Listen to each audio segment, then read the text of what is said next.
9 জিলহজ মানে কোরবানির আগের দিন ওই একটা রোজা আল্লাহর নবী সাল্লাল্লাহু আলাইহি ওয়াসাল্লাম, আমি বলছি এটার আলাদা ফজিলত আছে।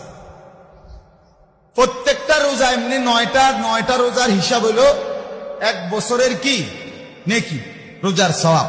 Hello guys, FR Sania media 2050 YouTube চ্যানেলে আপনাকে সুস্বাগত।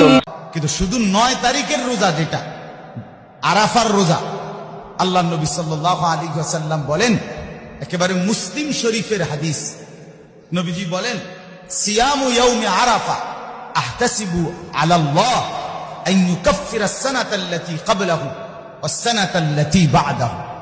নবীজি বলেন 9 জিলহজের রোজা, আরাফার রোজা, আমি রাসূল আমার আল্লাহর কাছে আশাবাদী এই এক রোজার বরকতে আল্লাহ তাআলা আমার উম্মতের পিছনের 1 বছরের গুনাহ মাফ করে দিবেন এবং সামনের 1 বছরের গুনাহ মাফ করে দিবেন।